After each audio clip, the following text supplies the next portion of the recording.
A cada ano, mais e mais corajosos alpinistas aceitam o desafio do Everest, a montanha mais alta do mundo. Muitos usam a ajuda de Sherpas, guias locais que ajudam os turistas a carregar suas coisas e navegar o caminho para cima.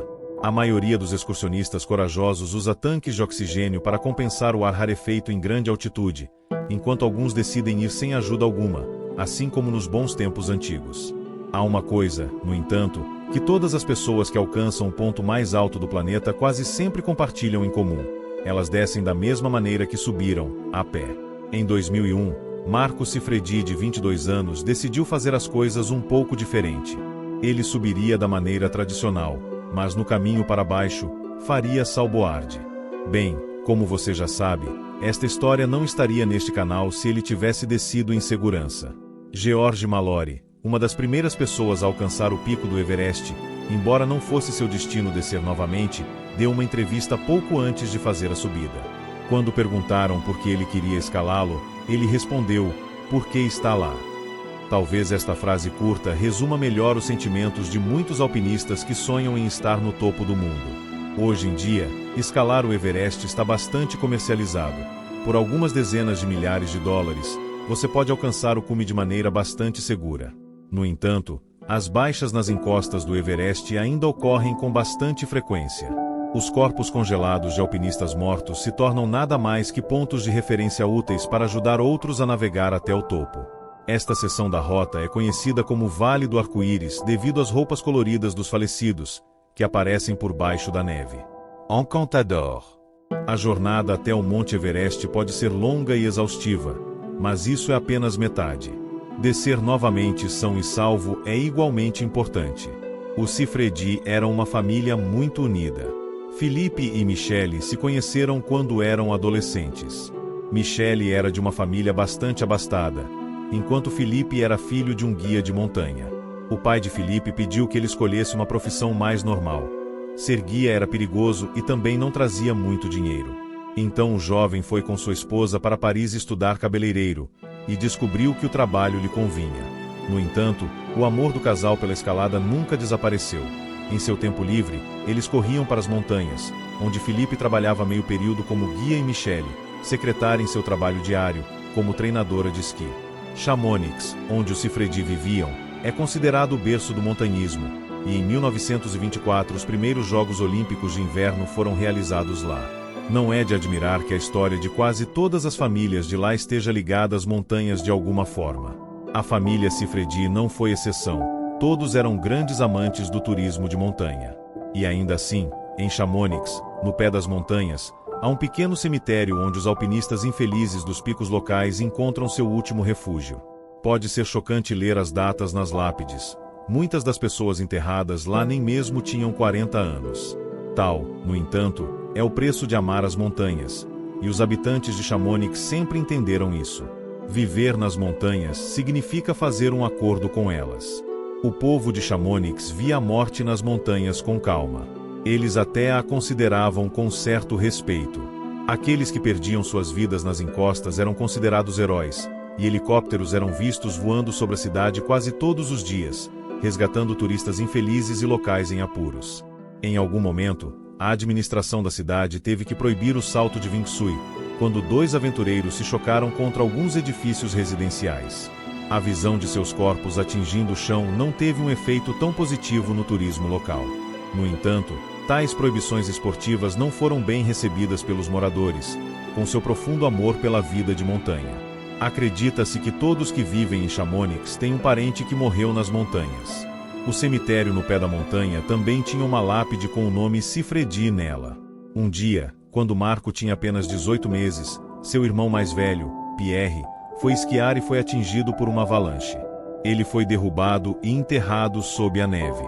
Philippe e Michelle tentaram não falar muito com o pequeno Marco sobre seu irmão perdido. Eles queriam esquecer rapidamente a tragédia e aprender a viver. Mas um dia, quando ele tinha 6 anos, Marco viu uma avalanche na televisão.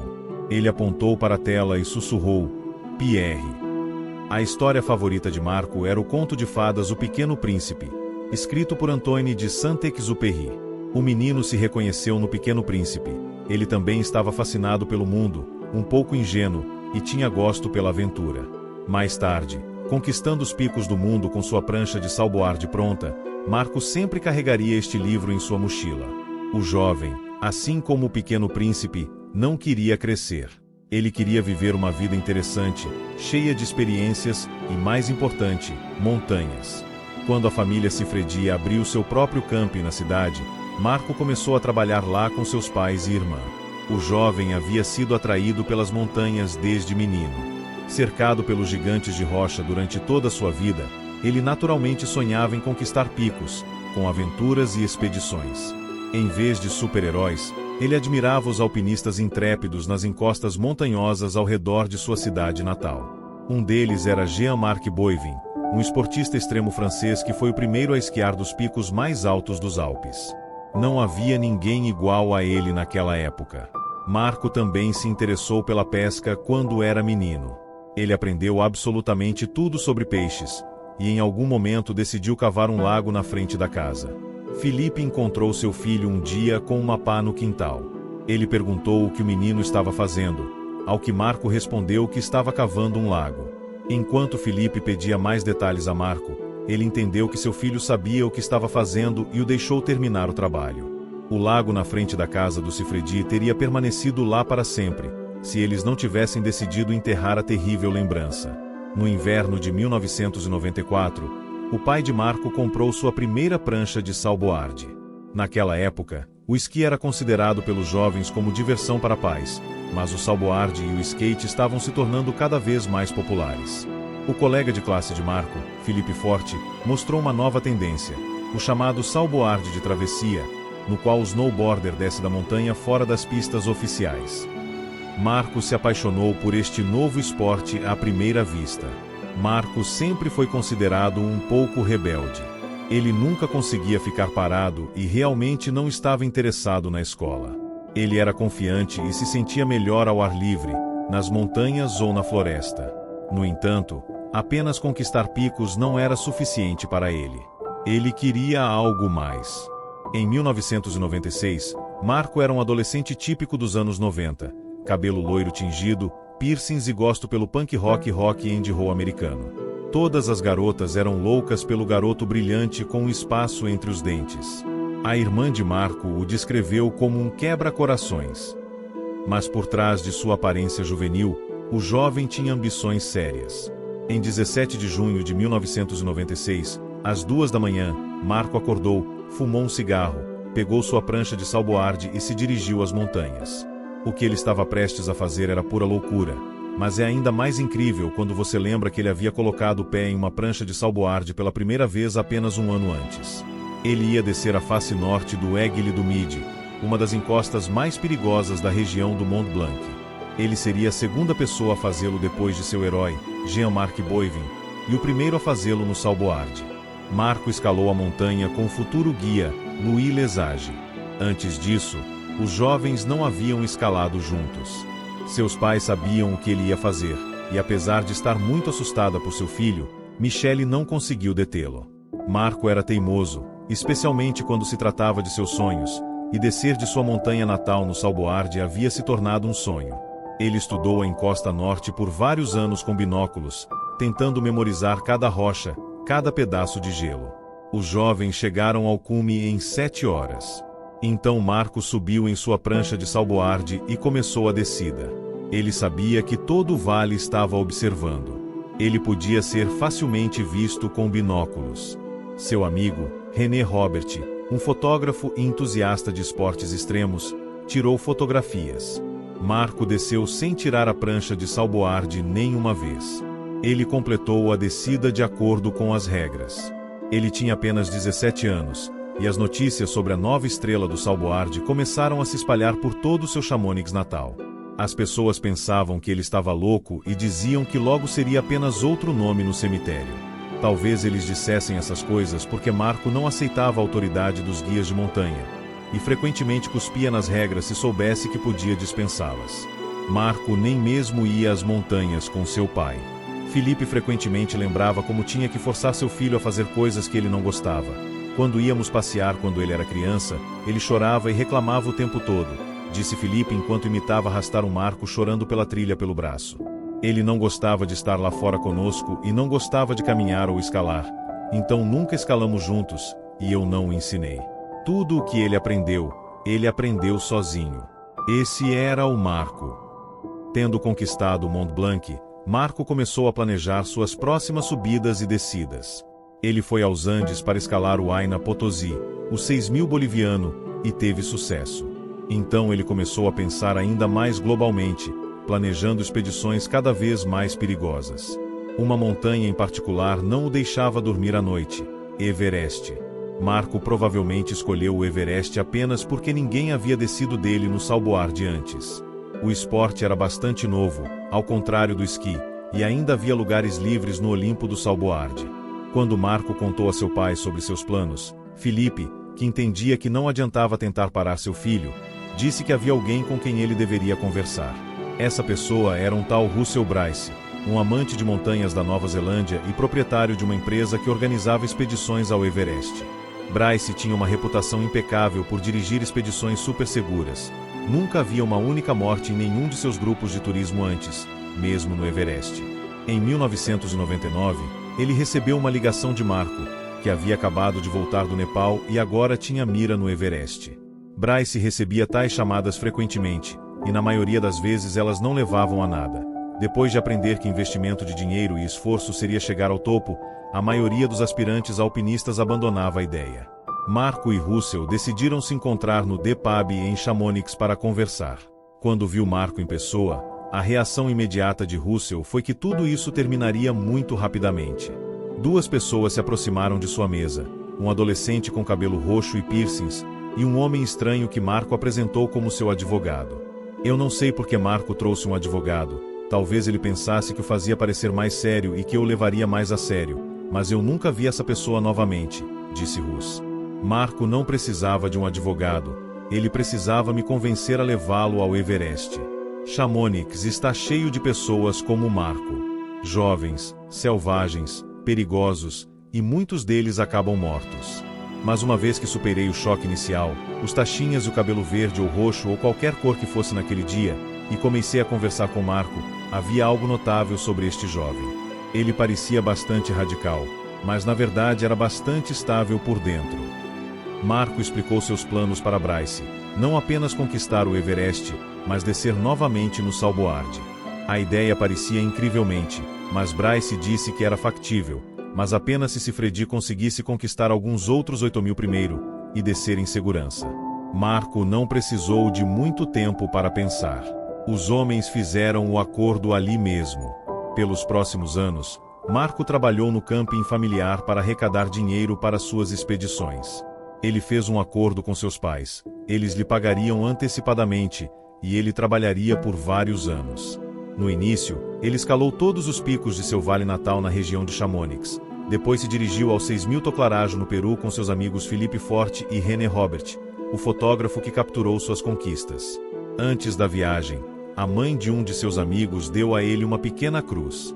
Ela se tornou uma espécie de talismã para Marco, que ele usou em todas suas viagens posteriores, bem, quase todas. Após o Peru, Freddy foi ao Nepal para descer do Dorje Lakpa, a uma altura de quase 30.000 pés, 6.988 metros. Do topo, o jovem tinha uma vista magnífica dos dois picos mais altos do mundo, Xixapangma e Everest. Seu coração se inflamou com o desejo irresistível de escalá-los o mais rápido possível, apesar do pedido de Bryce para fazer as coisas gradualmente. A única coisa que o parou um pouco em suas pegadas foi a morte de Felipe Forte em 1999. O amigo próximo de Marco perdeu sua vida em uma avalanche, assim como seu irmão. Em seguida, Marco planejou uma viagem ao Shoyu, a sexta montanha mais alta do mundo, elevando-se 26.863 pés, 8.188 metros, acima do nível do mar. No ano 2000, ele fez com sucesso a descida em sua prancha de Salboard, e agora, cada vez mais confiante em suas próprias habilidades, se sentiu pronto para enfrentar o Everest. Primavera, 2001. O grupo, liderado por Russell Bryce, chegou ao Himalaia, com apenas algumas semanas antes da subida planejada. Todo no grupo pagará a Russell 30 mil dólares. Este era o dinheiro que Marco havia recebido antecipadamente por seu trabalho no camping familiar. Ele trabalhou como gerente lá, vendendo croissants, limpando banheiros, respondendo perguntas dos hóspedes e melhorando seu inglês. No Nepal, Marco comprou uma jaqueta sem mangas por $2, que supostamente estava recheada com penas de ganso. Bryce rapidamente explicou que a jaqueta estava recheada com nada mais que penas de galinha, e não valia absolutamente nada, mas o jovem se recusou a acreditar nele. As penas voavam constantemente para fora da jaqueta e grudavam no resto do grupo, mas Marco estava apegado à sua nova compra. Sua jaqueta sem mangas emplumada lhe rendeu o apelido de Pimpolette, cafetão frango. Marco rapidamente se tornou amigo dos locais. A maioria deles não falava inglês, mas isso não importava para Marco. Ele negociava com eles sem palavras. O jovem também se familiarizou bem com os Sherpas que ajudariam o grupo durante a subida. Ele até bebeu cerveja com eles e foi passear em suas carroças puxadas por bois. Aqui está como um dos membros da expedição se lembrou.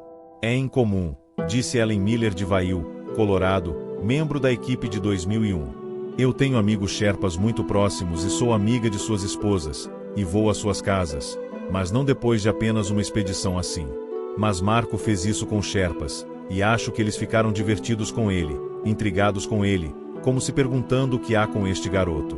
Ele tem esses olhos azuis penetrantes e este cabelo loiro bagunçado e este grande sorriso dentudo. A palavra autenticidade é muito usada hoje em dia, mas Marco a tinha. Ele era único. Marco era autêntico. Bryce lembrou que um dia viu Marco entretendo as crianças locais amarrando seu skate a um cavalo com uma corda e andando nele. Bryce, que já conhecia bem o jovem brilhante neste ponto, não ficou nem um pouco surpreso, apenas sorriu. No campo base do Everest, Marco estudou as encostas com binóculos, tentando traçar uma rota. O jovem snowboarder estava entediado. Enquanto o resto do grupo se aclimatava lentamente, ele se sentia pronto para ir ao topo já. Todas as noites ele se sentava em sua tenda, lendo O Pequeno Príncipe e ouvindo rap americano, que ele realmente não conseguia entender. Ele ficou chocado quando o grupo lhe disse quantos palavrões suas letras favoritas continham. Em uma ocasião, um pedaço de pipoca ficou preso nos dentes de Marco, o que causou inflamação em suas gengivas. Marco se recusou a aceitar qualquer ajuda. À mera menção da dor, ele começou a tremer. Eventualmente, a dor passou, mas o evento ficou na mente do grupo. Apesar de suas conquistas esportivas excepcionais, descobriu-se que Marco começava a chorar como um bebê se tivesse algum problema de saúde. Marco também tinha uma namorada durante este tempo, Stephanie. Ele estava constantemente ao telefone com ela, gastando enormes quantidades de dinheiro em chamadas de seu telefone satélite. Em maio de 2001, Marco e a empresa Himalayan Expeditions estavam fazendo os preparativos finais para escalar o pico mais alto do mundo. Alguns dias antes, outro snowboarder se dirigiu ao cume, o Dr. Stefan Gatt da Áustria. Agora parecia que Marco e Stefan estavam competindo pelo primeiro lugar nos livros de recordes. As apostas estavam feitas. Quem faria primeiro? Gatt fez a escalada sem ajuda de Sherpas e sem oxigênio extra, tornando a subida já desanimadora ainda mais desafiadora. Alguns dias antes da partida de Marco, os Sherpas realizaram um ritual puja oferecendo aos deuses. Marco não tinha nada para oferecer às divindades exceto sua prancha de salboarde, que ele colocou sobre as rochas, esperando que os espíritos locais tivessem piedade dele. O jovem era ateu, mas era conhecido por tratar outras crenças com respeito. Ele esperava chegar ao cume e depois descer pela Coluir Orben, mas quando começou a escalada, ficou claro que quase não havia neve nas encostas. Era primavera, o clima estava claro, e a neve que cobria o Everest em outras épocas do ano havia derretido no sol. O plano de descer a Coluir Orben teve que ser abandonado, mas havia um plano B, a Coluir Norton, que parecia ainda ter neve suficiente nela. Marco enfrentou outro desafio nos estágios iniciais de sua subida. Ele ouviu as notícias de que o Dr. Stefan Gatt havia chegado com sucesso ao fundo em sua prancha de salboarde, o que o desencorajou completamente. Ele até começou a pensar em ir para casa, agora que tudo estava perdido. No entanto, ele logo soube que Gatt havia desabotoado sua prancha de salboarde durante uma das sessões da descida, o que o desqualificou. Marco ainda tinha uma chance. Finalmente, em 23 de maio, o dia após seu 22º aniversário, usando seu talismã de cruz, Marco chegou ao topo do mundo. O frio extremo no cume fez com que as fixações de sua prancha de salboarde rachem, mas felizmente, um dos Sherpas conseguiu consertá-lo com um fio de resgate. Marco se orientou e se concentrou. Havia chegado a hora. Ele respirou fundo e saltou no abismo. Sua prancha correu pela encosta de 45 graus da Coluir. Os primeiros 5.900 pés, 1.800 metros, passaram voando, enquanto ele manobrava habilmente ao redor de outros alpinistas que subiam. Ele parou por 1 hora para recuperar o fôlego e juntar forças para o próximo desafio. Então ele partiu novamente, e passou o resto da rota para o campo base igualmente bem-sucedido. No total, levou 4 horas para chegar ao campo base do cume, sem desabotoar sua prancha nenhuma vez. As notícias sobre o jovem gênio do salboarde se espalharam como fogo por todo o planeta, enviadas do campo usando um telefone satélite. Marco foi a primeira pessoa na história do mundo a fazer salboarde descendo do Monte Everest. Ele tinha apenas 22 anos e já havia alcançado o auge de sua carreira esportiva. Uma vez de volta ao campo, Marco comeu pizza, a acompanhou com algumas bebidas e celebrou sua conquista com cumprimentos por todos os lados. Ele estava eufórico. Marco, você não pode viver no limite por muito mais tempo antes de cair, disse West, um dos membros da expedição para Marco naquela noite. Suas palavras logo se provariam proféticas. Algumas pessoas pensaram que Marco não deveria receber o recorde mundial porque ele usou oxigênio tanto durante a subida quanto a descida, mas mesmo assim, o recorde foi reconhecido como seu. Apesar de seu sucesso incrível, Marco não estava satisfeito. Ele ainda estava obcecado com a ideia de descer a Coluir Orben, nomeada após Tom Orben, que a escalou em 1963. Esta Coluir era considerada mais perigosa e menos previsível. O jovem não se contentaria com a opção fácil, ele queria descer novamente, garantindo assim seu recorde para sempre. O momento teria que ser o certo. Ele teria que esperar que a Coluir fosse coberta de neve, e teria que arrecadar os fundos de alguma forma. Marco foi ao Xixapangma novamente no outono de 2001, como preparação, mas não conseguiu fazer salboarde devido a ventos fortes. Então Marco, Russell Bryce e 2 Sherpas, Furba e Lopaz Antemba, passaram o verão seguinte em Chamonix, planejando a segunda subida. A logística, as finanças e a ameaça de fracasso fatal constantemente atrasaram a equipe, mas o jovem temerário não ouviu ninguém. Sua mente estava focada em outro confronto com a montanha. Desta vez, ele precisava de ainda mais dinheiro, tanto quanto $50 mil, que, é claro, ele não tinha. Ele nem mesmo tinha patrocinadores, exceto seus pais. Ele não sabia como se vender, e todos os patrocinadores pensavam que ele era muito estranho, com seus piercings e cabelo colorido. Ninguém estava disposto a promover suas aventuras. No final, Philippe Siffredi C2. Ele percebeu que seu filho nunca pararia de sonhar com a ideia. Bryce prometeu dar a Marco os alpinistas mais experientes para acompanhá-lo. O pai do jovem snowboarder tomou a decisão de lhe dar $50 mil antecipadamente. Papé generoso. Alguns anos depois, quando perguntaram quem comprou a primeira prancha de salboarde de Marco, Felipe respondeu: talvez essa seja a razão pela qual ele está morto, porque eu sempre paguei por tudo. Não é bom comprar tudo para seus filhos. Alguns dias antes de partir para o Himalaia, Marco disse a um amigo que talvez se casasse com sua namorada e se estabelecesse em Chamonix após seu retorno. Infelizmente, este sonho continuaria sendo apenas isso, um sonho. Em 8 de agosto de 2002, Marco deixou Chamonix pela última vez. Desta vez, ele esqueceu seu talismã de cruz da sorte em casa. Mas, afinal, ele não era uma pessoa religiosa, então continuou seu caminho. Chegando a Katmandu, ele conheceu os 3 Sherpas que o levariam ao topo desta vez. Junto com os Sherpas, Marco levaria um guia, Olivier Besson. Este ano, Russell Bryce não estaria com o grupo. Ele estava gerenciando outras escaladas no Himalaia. No lado positivo, havia muita neve no cume este ano. Talvez a montanha fosse mais gentil com os erros do que no ano anterior. Siffredi começou a se aclimatar, subindo cada vez mais alto ao pico de seus sonhos.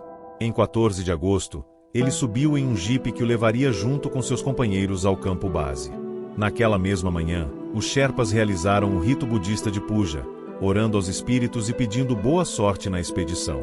Eles usaram comida, bebida e incenso como oferendas. Marco estudou a face norte do Everest através de um telescópio. Parecia que havia neve suficiente para a descida, mas de vez em quando, ele podia ver pequenas avalanches. Ele precisaria dar tempo para a neve se estabilizar antes de começar a escalada final. O grupo passou vários dias no campo base se aclimatando. Em 20 de agosto, trouxeram iaques para o campo base. Eles trariam o equipamento, comida e tudo mais necessário para o próximo campo, localizado mais acima na montanha. A maioria dos alpinistas no Everest vem na primavera, antes da estação chuvosa. Então, neste momento, o campo de alta altitude estava quase completamente vazio. Marco especificamente escolheu o final do verão porque a neve era mais profunda e mais adequada para o salboarde. Marco estava novamente impaciente para começar a subida final. Ele instou os outros a começar a se mover, como se esquecesse a importância da aclimatização. Este ano, Marco era o líder do grupo. Russell Bryce não tinha outros clientes no Everest neste momento, então Marco teria que escalar sozinho. Em 23 de agosto, Marco descreveu o Everest como um festival de avalanches. E agora a rota que ele havia planejado descer estava completamente nua devido às avalanches constantes e ao vento. A neve de s'aperçut, revelando a pedra afiada por Bexo. Sifredi ligou para um conhecido, Jan Giesendaner, um meteorologista em Chamonix, bem como para sua namorada, Stephanie, e seus pais. A conta telefônica chegou a $2.000. Marco se sentia bastante sozinho. No campo havia apenas ele, os Sherpas e a neve. A altitude era muito intensa. Ele tinha dor de cabeça todos os dias, e possivelmente desenvolveu mal da altitude. Em 28 de agosto, Marco e os Sherpas fizeram uma primeira excursão aos bivouacs no lado norte. No caminho de volta, Marco desceu em sua prancha de salboarde e os Sherpas o filmaram. Aqui estão as filmagens. O clima era imprevisível. Durante a noite, uma tempestade de neve passou pela montanha. Marco e os Sherpas passaram os próximos dias discutindo planos e fazendo chamadas constantes para Jan Giesendaner. O clima mudava todos os dias. Na quarta-feira, 4 de setembro, Giesendaner sugeriu que domingo, dia 8, seria clima perfeito. Marco acreditou nele e planejou começar a escalar na sexta-feira. Sexta-feira, dia 6, acabou sendo um dia lindo. Um sol brilhante brilhava em um grande céu azul sobre o Everest. Marco ligou para seus pais e disse que ainda estava no campo inferior. Ele não queria que eles se preocupassem com ele passando tanto tempo em alta altitude, lutando contra o mal da altitude e dores de cabeça diárias. No sábado, dia 7, Marco e o Sherpa subiram 8.000 metros, 26.246 pés, e entraram na chamada Zona da Morte, onde o corpo humano morre lentamente. Giesendaner ligou para Marco novamente e disse para fazer a descida o mais rápido possível, sem atrasos. Naquela noite, previa-se que o clima se deterioraria, e ninguém podia dizer com certeza como seria a situação no domingo. Você não terá muitas chances. Certo, Merge. Adieu, Jan. Sim, falaremos amanhã, Marco.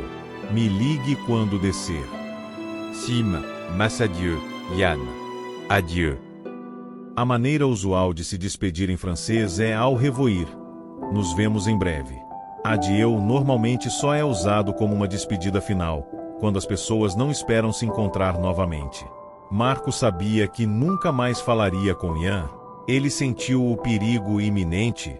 Giesendaner lembrou mais tarde que a despedida de Marco lhe pareceu estranha, e até o assustou um pouco. A bateria do telefone satélite de Marco estava se esgotando lentamente. Ele decidiu ligar para seu amigo, Bertrand Delapierre, que, além dos Sherpas, se tornou a última pessoa a ouvir a voz de Marco.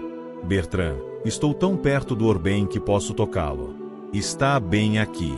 A neve está ótima. Me sinto forte. O telefone finalmente morreu após esta ligação.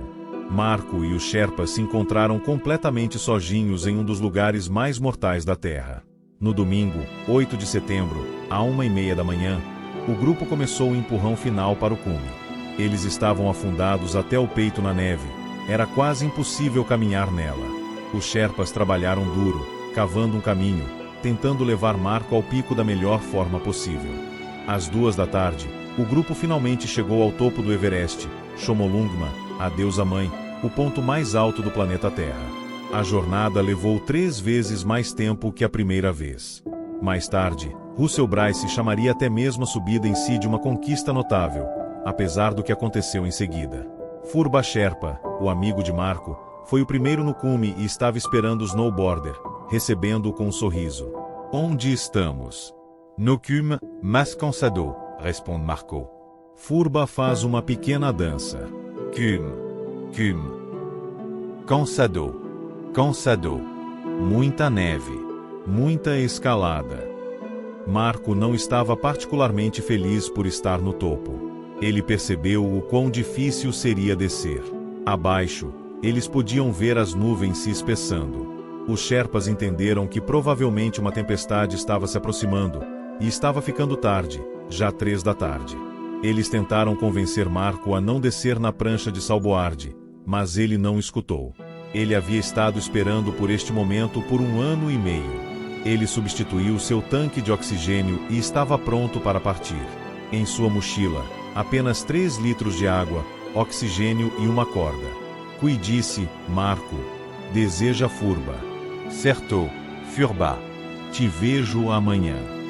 A última vez que os Sherpas viram Marco foi às 13h15.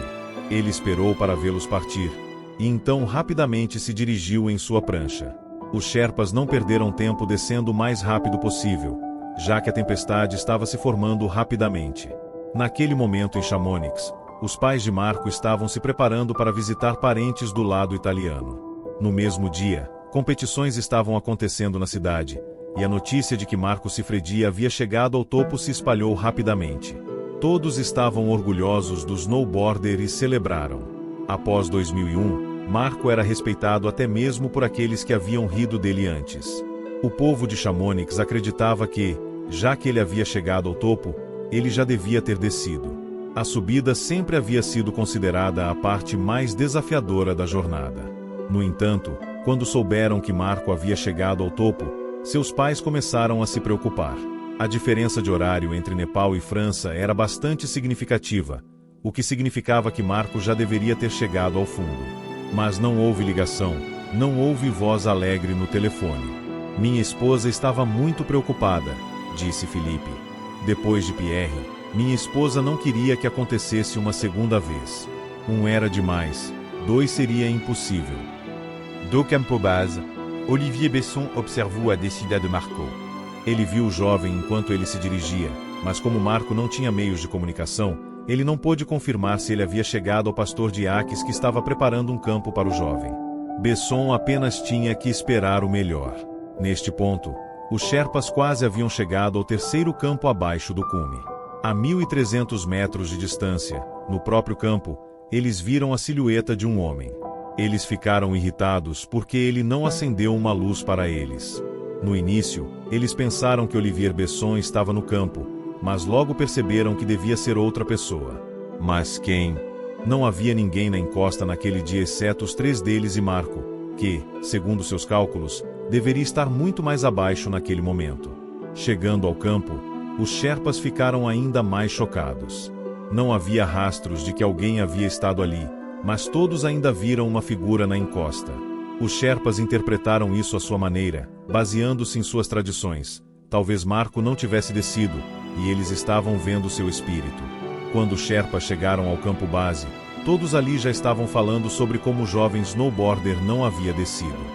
Ele não retornou em 8 de setembro, como planejado, nem em 9 ou 10 de setembro. Em 10 de setembro, Olivier Besson deixou o campo base. Ele entendeu que o jovem corajoso provavelmente não estava mais entre os vivos. Quando as notícias chegaram a Chamonix, os pais e amigos de Marco imediatamente perceberam que nunca viriam um jovem vivo novamente. Sobreviver uma noite no Everest já é uma tarefa impossível. 2 ou 3 é uma sentença de morte. 12 horas depois sem notícias, eu sabia que ele estava morto, disse o fotógrafo René Robert. Bertrand Delapierre, a última pessoa a falar com Marco, não conseguia pensar em nenhuma razão técnica para o desaparecimento de seu amigo. Marco era um grande snowboarder. Ele era muito habilidoso na prancha e sabia exatamente o que estava fazendo. Além disso, Estava claro pelos binóculos que a neve onde as pegadas da prancha de Salboard terminavam era leve e adequada para a descida.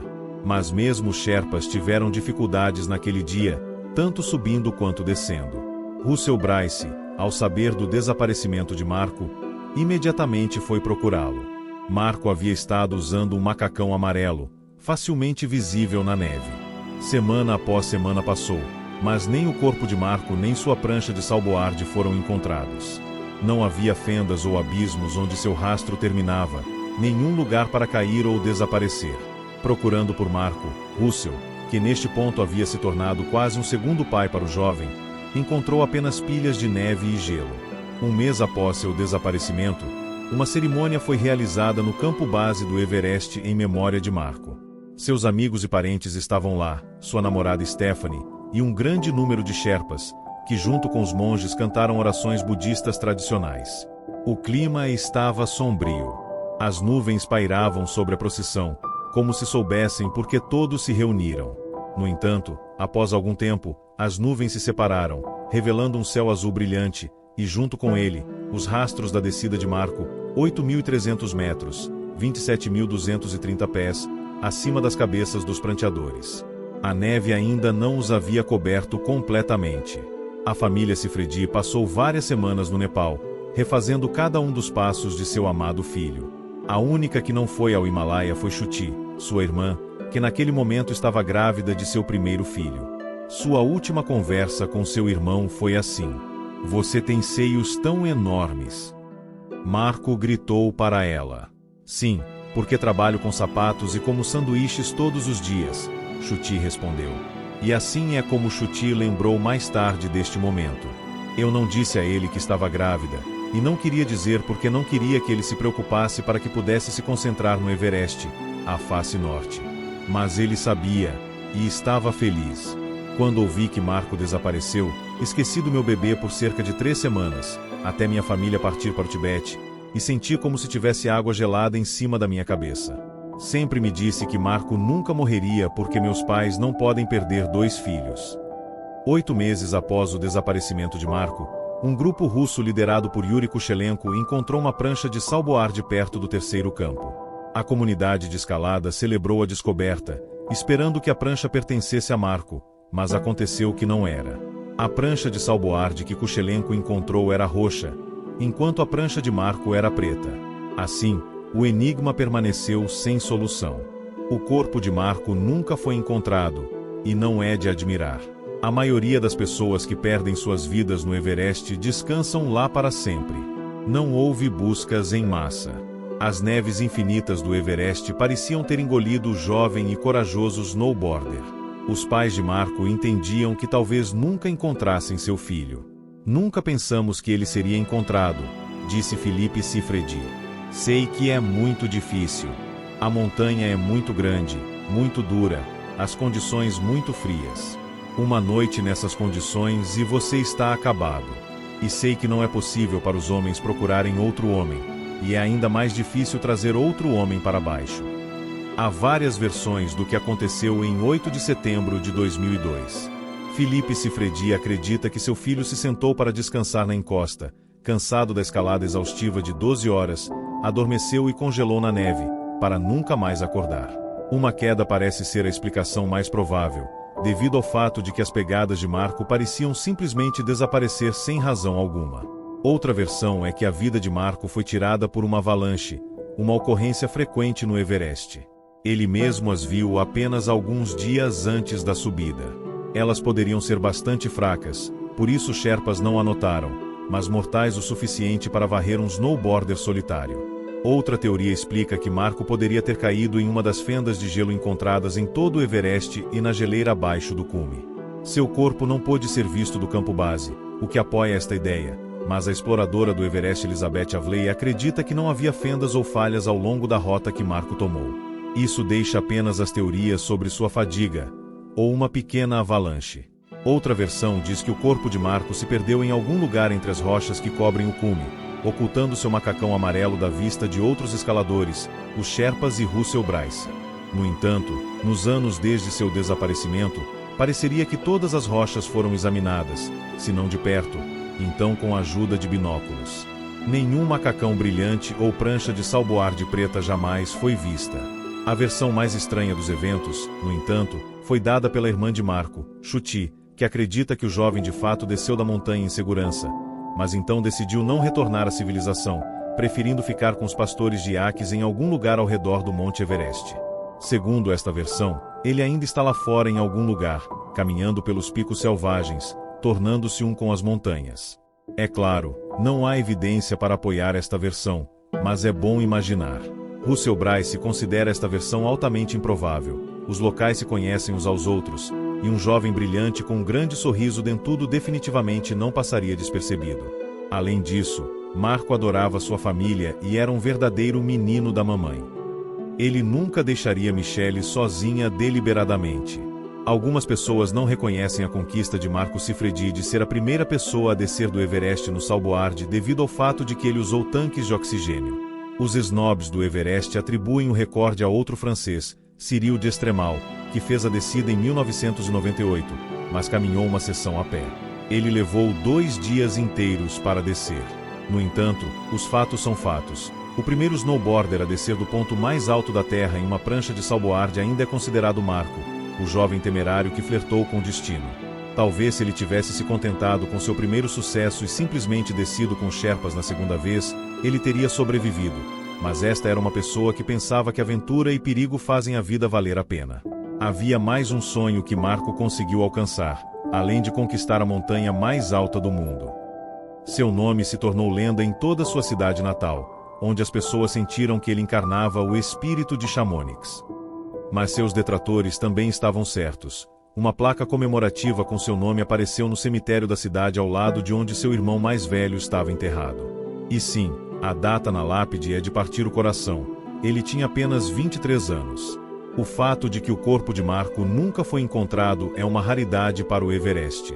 Normalmente, os escaladores morrem em lugares onde podem ser facilmente encontrados e identificados por suas roupas brilhantes.